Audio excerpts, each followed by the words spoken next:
Let's always start with the prompt. Which choice best describes the function of the underlined portion? So, if you need to know the underlined portion, you really need to know the text as a whole, because the underlined portion is going to be kind of only valuable in terms of what it means to the text as a whole. So, let's start reading. Scholarly accounts of the Chicano movement, a movement that advocated for the empowerment of Mexican Americans in these years, tend to focus on the most militant, outspoken figures, making it seem uniformly radical. This geographer has shown, however, that if we shift our focus toward the way the movement manifested in other areas, we see participants espousing an array of orientations and approaches to the community activism.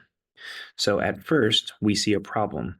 We see that the accounts tend to focus on the most militant, outspoken figures. And then we see that the geographer showed that we should shift our focus, and then we'll start to see that there actually was a wider variety, a wider array of views that were part of the movement. So, what's the underlying portion? It's the real announcement of the problem that these original views tend to focus on the most militant, outspoken figures. So, it's giving us what the problem was before this other geographer came in and showed us that we could actually see a wider array of views within the movement. So let's look at the answers. A says it presents a trend in scholarship on the movement that the text claims has been reevaluated by researchers in light of Herrera's work.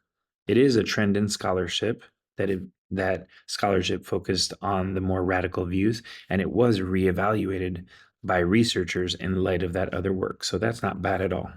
B, it identifies an aspect of the movement that the text implies was overemphasized by scholars due to their own political orientations. So here we're seeing something really important. And that's the idea that you should always read to the end of answer choices.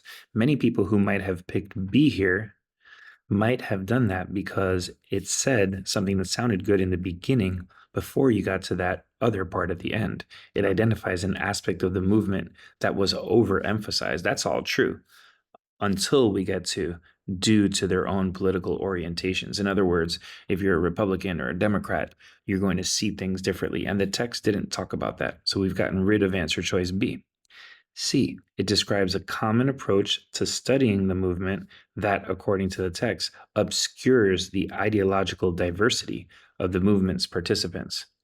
Well, that's interesting. That's way better than A. There's a common approach to studying the movement, which we're seeing, scholarly accounts, general scholarly accounts. So it's kind of implying that it was common. And that obscures the ideological diversity. We did see that at the end. We saw there was actually an array of political orientations and approaches. So there's the ideological diversity. So between A and C, I would have to say that C is definitely better. So let's get rid of A. Now D, it summarizes the conventional method for analyzing the Chicano movement. Well, we're not seeing a method for analyzing it. That would be like a method for analyzing would be like focusing on these kinds of sources or using this type of computer or something. So it's not really a method for analyzing it. It's a critique of it, the part in red, the underlined part, which says they tend to focus on the most militant, outspoken figures. And we didn't see anything about how it creates a misleading impression of the effectiveness either. So D is just kind of more easily way off. So the answer here is C.